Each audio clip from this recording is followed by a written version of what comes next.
listening to Your Secret is Safe with Me, non-judgmental talk about infidelity with Dr. Marie Murphy. If you're looking for new perspectives on complicated relationship issues, you've come to the right place. Days go by, they're crawling by. Hi, everyone.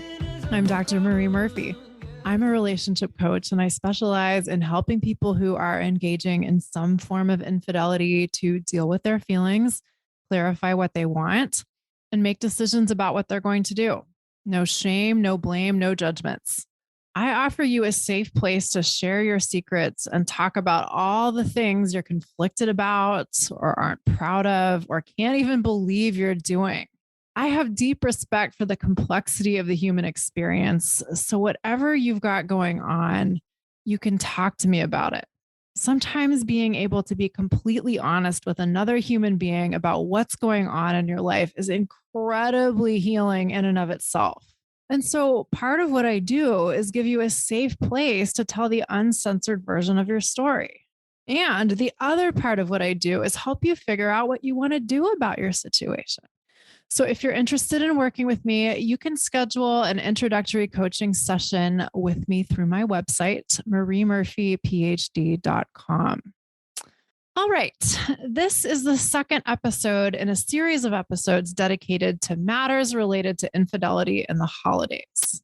And today we're going to talk about expectations about what other people should do during the holidays from the perspective of being the other person, or from being the person who is involved with someone who is ostensibly in a committed relationship with someone else. And of course, as I've talked about on other episodes related to being the other person, it is possible to be both the other person and also be in a committed relationship to someone else yourself. But for today's purposes, I'm going to kind of leave all of these various permutations and combinations out of the picture. I'm going to talk as if you are someone who is involved with someone else who's married or committed, but you aren't also in a marriage or a committed relationship. That said, though, the things that I'm going to talk about today will apply to you in some way or another, even if you aren't the other person, because we all have some expectations about what other people should or shouldn't do at some point or another in our lives. Maybe during the holidays, especially, but at some point, right? So just to recap a few of the things I mentioned last week, here in the US, we are in the midst of the end of year holiday period, which runs from Thanksgiving to New Year's and includes Hanukkah and Christmas and other holidays too. And in a sense, what I'm talking about in this series of episodes is specific to this holiday period that's happening right now, but it can also apply to other holiday seasons. Because for my purposes, one of the most important things for us to be aware of about holidays is the fact that collectively we assign a lot of meaning to them. People have a lot of stories about the holidays and what they mean. They have a lot of beliefs about the holidays or thoughts about the holidays and why they're important or not important, and how the holidays should be celebrated or shouldn't be celebrated. We may love or hate the holidays, or we may have people in our lives who really love or really hate the holidays. But the point is, it tends to be a time of year or a set of events that people assign a lot of meanings to. And whatever meanings we assign to the holidays will determine our experience of the holidays. Whatever we think about the holidays will determine how we feel about the holidays, and how we feel will determine our behavior, and our behavior will have definite consequences or results in our lives. So it benefits us to get really clear on what the heck we are thinking about our infidelity situation, about the holidays, about our infidelity situation during the holidays, or about any other aspect of our lives. But this can be surprisingly difficult to do because we tend to think that if we're thinking something, it must be true. We tend to really buy into our unconscious or conscious stories of the way things are. And this isn't entirely bad. And in fact, it has the potential to be a really great thing because we can tell ourselves great stories that help us live the kinds of lives we want to live. The problem, though, is that often we tell ourselves stories or we buy into beliefs or we entertain a set of patterned thoughts that don't help us live the lives we want to live. And that might sound paradoxical or counterproductive. And all I can say to that is, welcome to the human experience. Paradox and contradiction abound. But the thing is, we don't have to be at the mercy of our unmanaged minds. You may have heard the quote, "The mind makes a wonderful servant, but a terrible master." And that is attributed to someone named Robin Sharma. But I think this quote or this idea originates from Buddhist texts from long ago. But anyway, whoever came up with this idea, the point is that most of us let our minds have our way with us. And our opportunity is to begin to be the master of our minds instead of their servants. And one of the ways that we begin to do this, practically speaking, is to get clear on what we're thinking, get clear on what our stories are, get clear on what we believe to be true. And by the way, I'm using the words stories and beliefs and thoughts pretty interchangeably today. When we get clear on what our mental operating system looks like and consists of, instead of just believing that whatever thoughts are running through our mind are neutral commentary on objective truths, we gain a whole new set of options for how we can relate to the circumstances of our lives, or how we can respond to the non-negotiable aspects of our lives, or the things of our lives that we don't have direct control over, which includes other people and their behavior. And so on that note, I'm going to take us through an example of what that can look like. Let's say you love the holidays. Let's say you celebrate Thanksgiving and Christmas and New Year's. And although you aren't Jewish yourself, you have great friends who are. And so you go to Hanukkah dinners every year with friends that you care about and you love all of this stuff. And let's say that you love giving and receiving gifts and you love having festive meals and you love decorating your home and you love holiday music and you love sitting in front of the fire with someone you love and listening to holiday music or looking at your Christmas tree. And you just love all the things in relation to the holidays. So in other words, we might say that you have a lot of positive thoughts about the holidays. And these thoughts may have served you well in your life so far for the most part. Maybe you've been able to create experiences during the holiday time of year that you really enjoy and really value. And you've been able to share these kinds of positive experiences with people you care about during this time that are really special to you. And all of that's great. All of that is an example of how meanings in our lives create richness and significance. And we tend to like this stuff, right? But this year, let's say you are involved with someone who is married or is in a committed relationship with someone else. And you love this person and you like this person. And you think the two of you are meant for each other and you believe that you could have an amazing future together. And you think your person thinks this too because they have told you these kinds of things.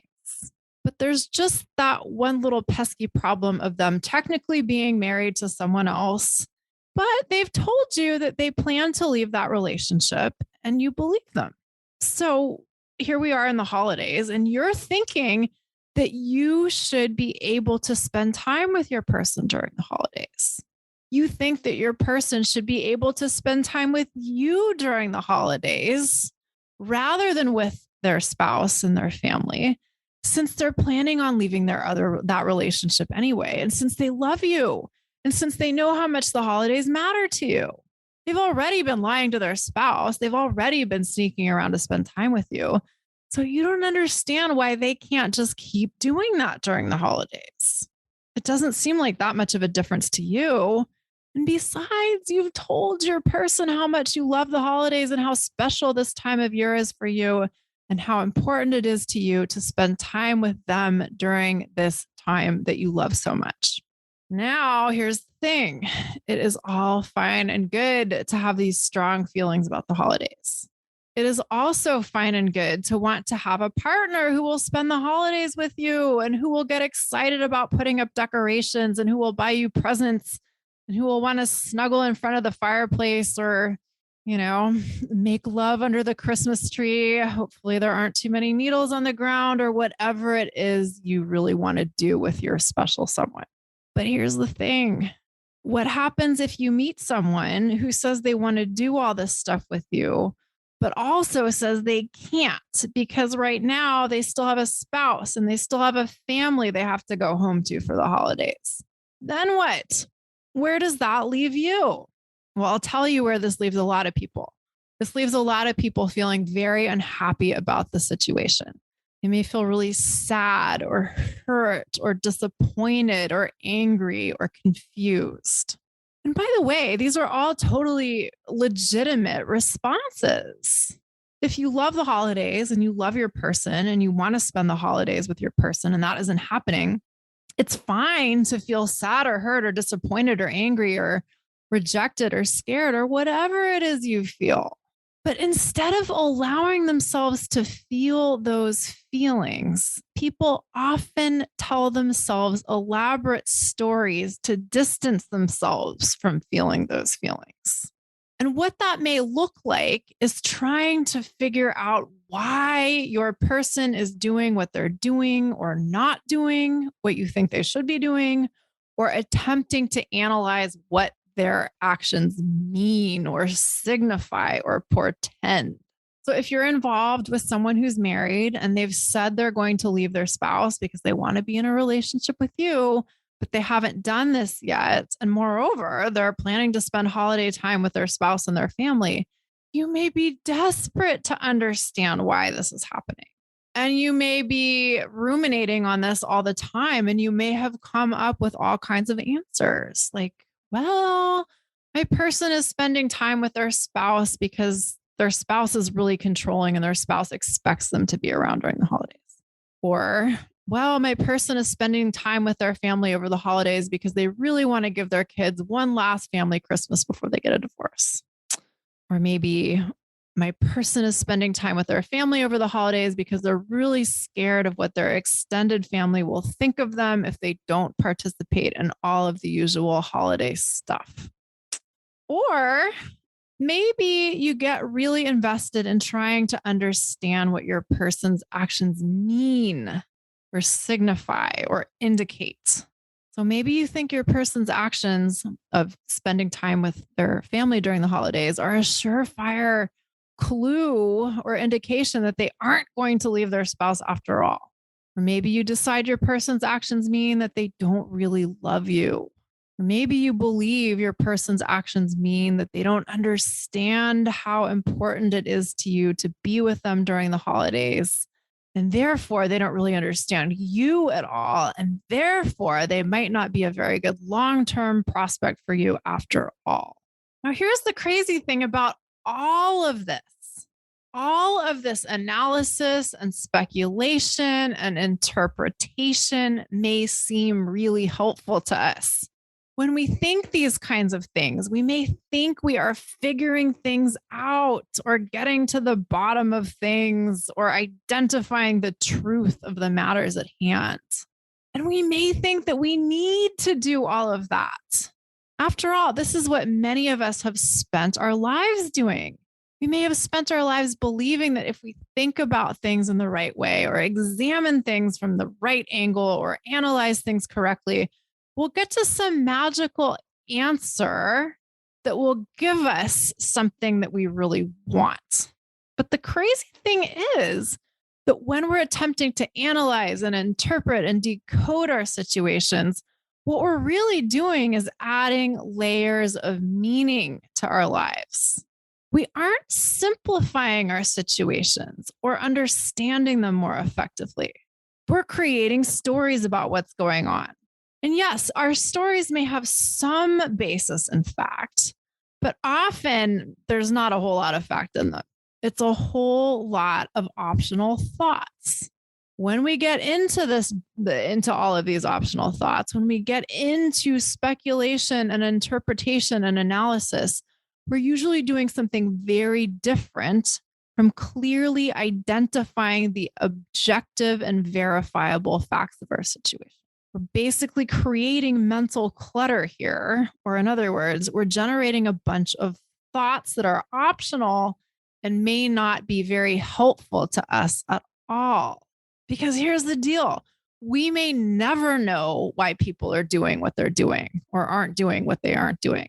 And believing we need to know why other people do what they do or what other people's actions mean or portend is, number one, a belief. It's a thought. It is not a factual necessity of the human condition. I'll say that again because I know it might sound strange. Thinking that we need to understand what other people's actions mean or why other people are doing what they do is optional.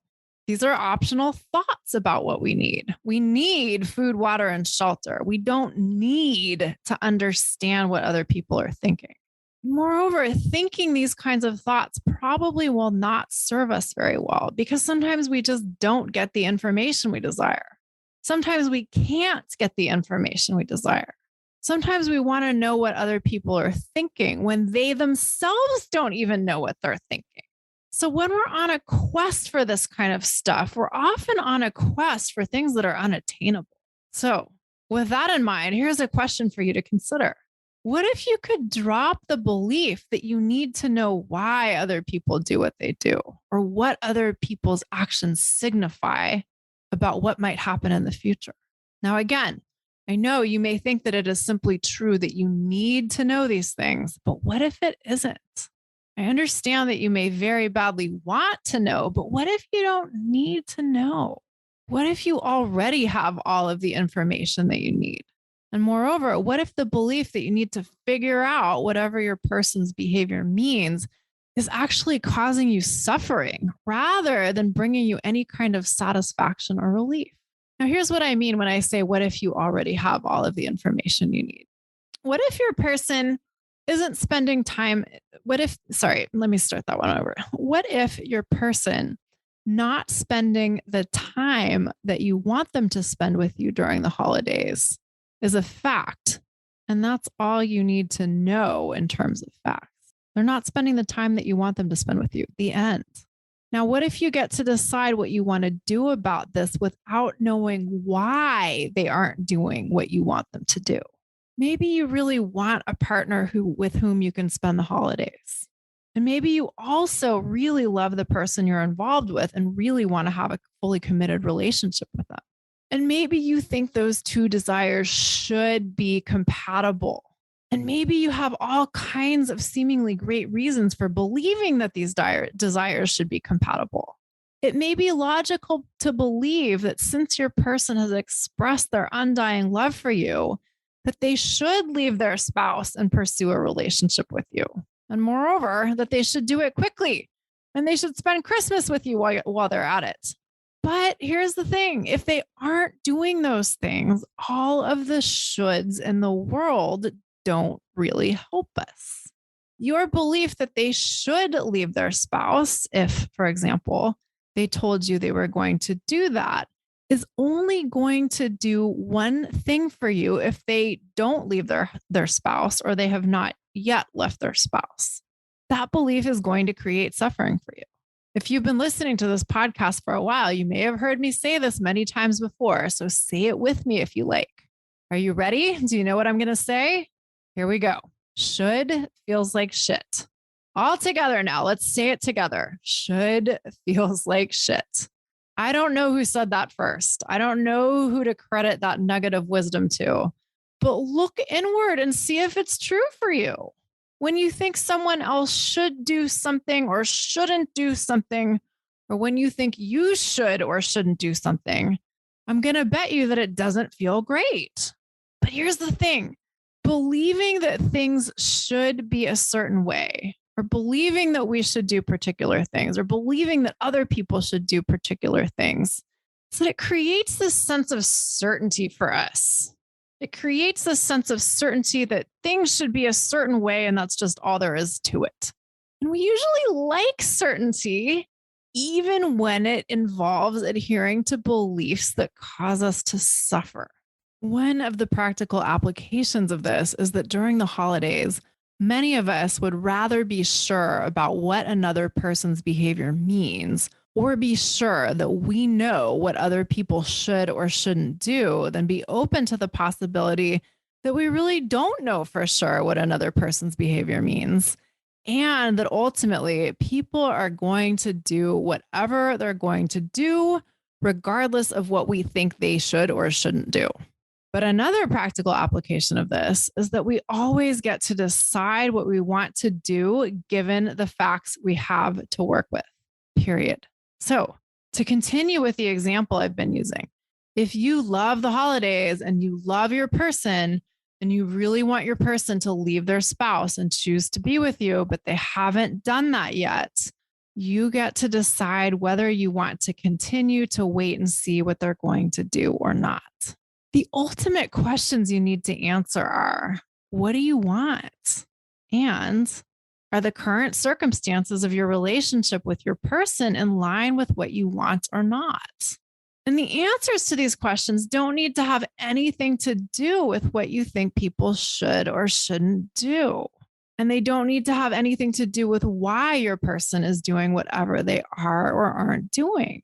Even if you think your person should spend time with you during the holidays, if they aren't doing that, they aren't doing that. And you get to decide whether you want to continue a relationship with them or not. And maybe you do. Maybe you decide that you want to see if a relationship with them is possible and you're willing to wait and see what happens, even if that also means you aren't getting exactly what you want during the holidays this year. You aren't getting to spend the time you want to spend with your person during this holiday season. Maybe that's okay for you. Or maybe the point for you is that you really want to be with someone who loves you and loves the holidays and will spend time with you during the holidays, period, the end. And if that's your bottom line, that's fine. But it may be that the person you're involved with just isn't doing that right now. And you thinking that it should be otherwise may not do anything to change that. So the question for you may become, do you want to sit around thinking about what your person should be doing? Or do you want to let go of this relationship, even though that might be sad, so that you can ultimately find someone who meets your criteria? You may not like the idea of letting go of your relationship with your person. You may not like that idea at all. And moreover, you may think that you shouldn't have to let go of this relationship you cherish. You may think that if they, would just follow through on all the things they said they would do, everything would be fine. And it's fair enough to think that way. It's totally human and totally understandable. However, here's the problem. All of the shoulds in the world may not get you what you want. And all of the analysis and speculation in the world may not bring you any definitive answers about why things are the way they are. But when we're willing to look at the facts of our situation and accept them as they are, then we can make decisions about what we're going to do with the information we have at hand and what we want to do with the circumstances in front of us. And when we're willing to do that, we gain power to take actions that ultimately get us more of what we want. It may not immediately get us everything we want, but ultimately we gain the power to get a whole lot more of what we want, right? All right, everyone, that is it for today. If you would like my help dealing with your infidelity situation and navigating the joys and the sorrows of the holidays and infidelity and everything that goes along with it, let's talk. You can schedule an introductory coaching session with me through my website, mariemurphyphd.com. As always, I thank you so much for listening. And if you've enjoyed what you've heard today, I hope you will head on over to iTunes to rate and review the show. Until next week, bye for now. Thanks for listening to Your Secret is Safe with Me with Dr. Marie Murphy. Make sure to click subscribe to get updates on our latest episodes.